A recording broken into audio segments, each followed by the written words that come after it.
Welcome to PSA. If you're new to the channel, I'm so glad that you're here. There's a welcome video telling you a little bit about PSA and myself that you should check out right here. If you're back, I want to thank you so much for the support. They say it takes approximately 3 weeks to make or break a habit. I promise you, if you're back next week, you will not only be making a good habit that will help you break some of your old ones, it will help you break some of those bad habits for others too.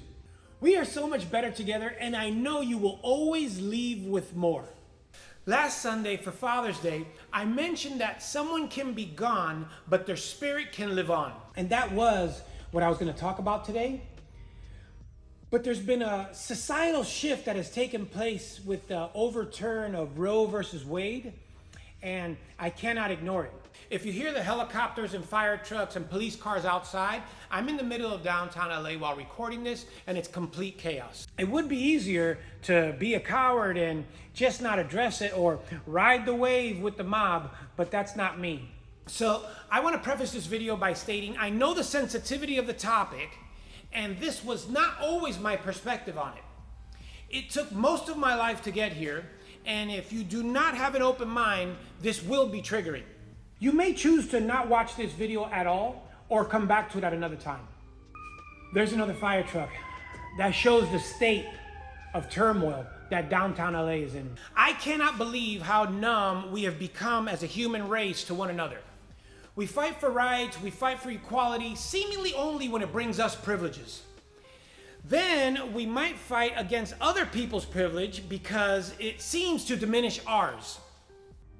A aspirational communal common decency is seemingly the through line throughout most of these narratives, but yet somehow there has been an exception made for that with this topic. You need a solid foundation if a structure is to stand tall or if a society is to thrive. The majority of our societal issues, unfortunately, are based on feelings addressing the surface instead of going to the source of the issue.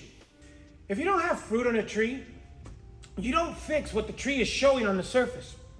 You go to the root, to what's buried under the layers of dirt, and you don't blame the other trees or the tools around it. But this takes time. It takes hard work. Intentional responses often do. Emotional responses don't. Ending a pregnancy is looked at as a right on the emotional surface. At the source, it is the intentional ending of a life. No one has a right to end a life, whether you're male or female. And at the foundation of this discussion, a life is either ended or it is supported. Killing is not a choice, and it has never been anyone's right. Now that is where the baseline of decency is and where this discussion should actually begin. If you've never had a difference of opinion with anyone, you've never had that chance to grow. But the gravest, most inhumane decision someone can make under any circumstances is the act of ending another person's life. That should only take place in nature's hands, or if you're a spiritual person, it is in God's hands. What we are talking about here is a baby getting a wrongful death sentence for someone else's actions. Steve Jobs, Tim Tebow, Andrea Bocelli are just some of the few notable people whose parents almost chose to end their lives at conception. Like those talented minds and purveyors of beauty whose names you recognize, there is 50 million plus that you will never know because their lives were ended at conception. Yet they are not worth any less because of it. It was just some part of society whose lives were spared to live who want to tell you to believe otherwise. What a coincidence that no one is rushing to end their pregnancies with Tristan Thompson or Nick Cannon or Future. What if the government invested as much money into a single parent woman as they do into war? How could a war on deadbeat dads work? You see, these topics are arguments on the surface. Usually that's where the majority will start instead of heading to the root of the issue. It is okay to be poor. My parents were. You can work your way out of that. But the tougher challenge is to be morally bankrupt. Celebrity baby, child support, and OnlyFans rates are not easily attainable morally. But that should not cost a child his chance for a life. A life begins at priceless and only has the potential to increase in value. If you want to claim it's not alive at the cellular stage, then a disease is not alive either at the cellular stage. But tell that to cancer or, most recently, COVID. Upon cellular contact, a new organism takes life. And in this case, we're speaking about a human. If something was not alive, there's no need to kill it. Imagine where creativity would be if we stopped ending creation before it's even had its chance to create. We are so desensitized that we have lowered the value of life to a choice. Life is not a choice, it is a gift. Our lizard brain has taken up so much territory in our minds and in society that self-preservation has taken residence where sacrificial behavior should reside. On a spiritual tip, God does not call us to convenience. He calls us to combat. On a practical tip, if we're fighting for conveniences and not for compassion, all of our lives will end. We are not supposed to dispose of a life because it's more or less convenient. But war, slavery, entertainment, technology, selfishness have painted a picture in our minds that we believe some lives are worth more and some are worth less. Practically, I partially carried my son for 49 years before co-creating him with my wife, Tanya. The life that we now created together is no more mine than hers or his temporarily while he is inside her belly. Together we do our best to give his life a chance to flourish and prosper at each stage. These roles will continue to shift and take on different responsibilities in perpetuity. If we are good parents, hopefully one day when we are helpless and in need of Lion's support to stay alive, he will do his best to support us at the end of ours, just like we did for him at the beginning of his. Just like I did for my father, and just like my father did for me. Then hopefully the cycle repeats itself with his family. But the step that everyone in disagreement seems to be skipping is that nobody has the right to end another person's life. The root of an issue that we have somehow began to partially accept in society is to call it a choice or a right. Every life is completely different, and so is the path to conception and how it exists afterwards. We all have ideal scenarios. That's why we have hopes and dreams and the powers to create them.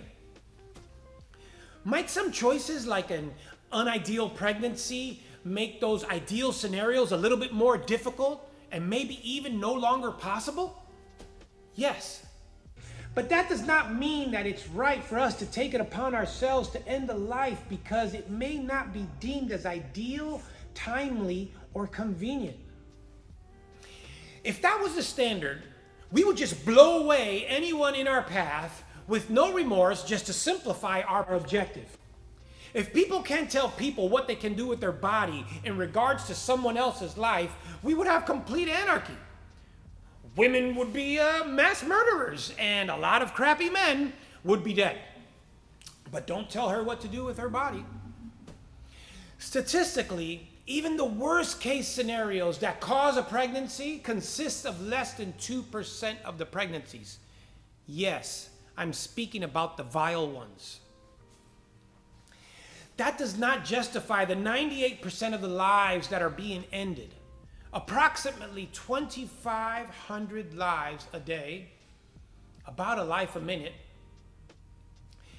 You know there's 40 million to like 1 billion sperm cells entering a woman. I did say sperm. Sperm cells entering a woman in an attempt to get pregnant. They quickly get cropped down to just 2 million in the cervix.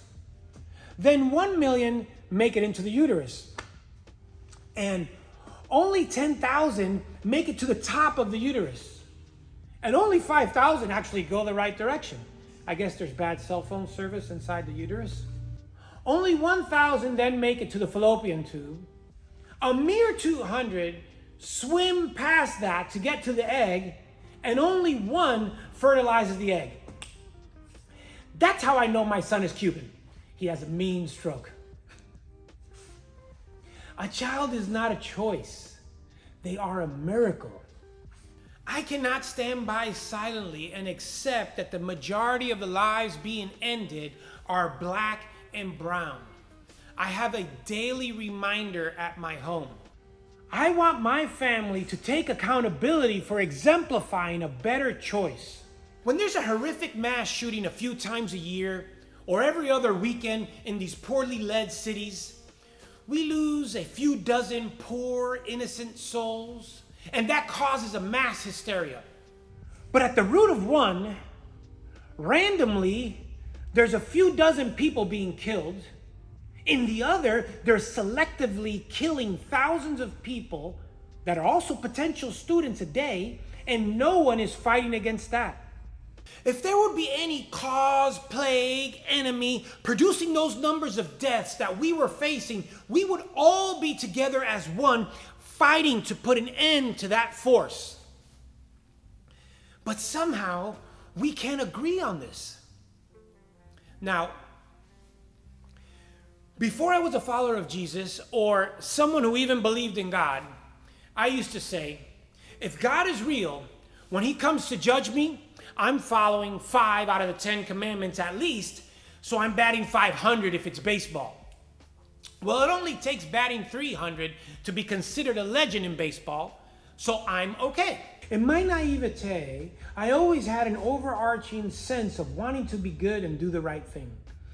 Since studying the scriptures and coming to terms with them being the greatest examples of wrongs made right collected in one book, I've come across these verses which beautifully speak to this topic. Jeremiah 1 verse 5.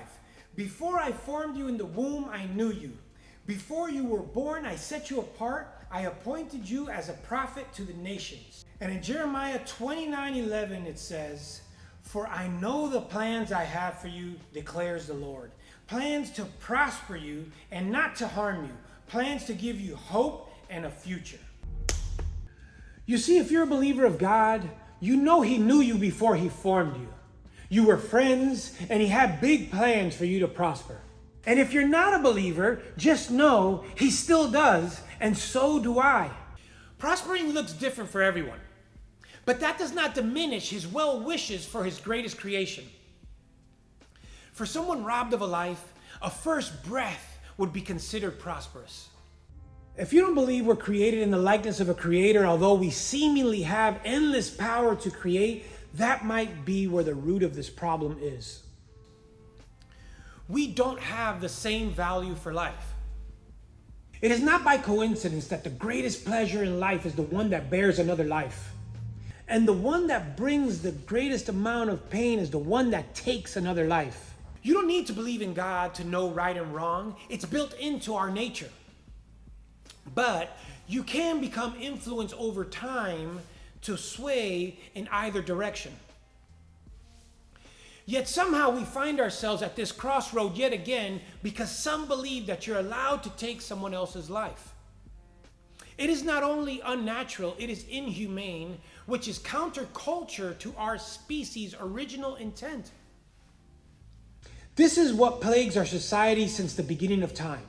As the most intelligent species on the earth, we are the only ones acting out of alignment with that intellect in killing each other for gain instead of coming together to help one another grow holistically. Life is not more or less valuable at a certain stage. It is always priceless. Our country's governing bills were formed in hopes of creating a timeless group of values that would best serve the majority based on biblical principles. When if followed to a T, would yield the same results that have been proven for over thousands of years. Unfortunately, both are not followed sincerely to the best of our efforts because people's egos and self-interest vary in earnesty and always seem to interfere. Which brings us full circle. A sacrificial effort for one another to the fullest of our ability with nothing more than the other person's best interest is the solution, which then again resembles a quite like Christ model. Tears and tears of endless deviation from that model is what finds us rationalizing greed, self-preservation, and not valuing lives to the fullest of our ability. Segregation on topics gives us the mirage of strength when you are engulfed in your group. I believe extreme accountability and transparency will reveal the fastest path to the solutions. This may seem a bit deep, but the root of an issue is rarely found on the surface. Now, I can't turn your life around or instantly change your mind from the inside out, but I have witnessed people accepting Jesus' ways have found that those choices have brought them healing, have brought them peace, and have brought them freedom. Mostly because foundationally, those choices are what bring the most amount of good to the most amount of people. This is where we choose to heal instead of hurt others, where we mutually choose a life of sacrifice and not to sacrifice others' lives for personal gain. Love is not convenient, it is compassionate. I know this is a timeless conversation, but a very timely one that I felt the need to share my perspective for your consideration. And I know it will probably take not only to the end of time, but the end of our time to find an answer that we can all agree upon. But I want you to know that if I hurt you, it was not my intent. If I only change one mind and save one innocent life, it was totally worth it. These public service announcements are my partial effort to help loan some perspective to what I feel like is a fractured society that is proliferating choices that make us less instead of more. I do not judge you. I do not have the right to. My judgment is for right over wrong, for light over darkness, for hope over hurt, for life over death. I love you. I love life.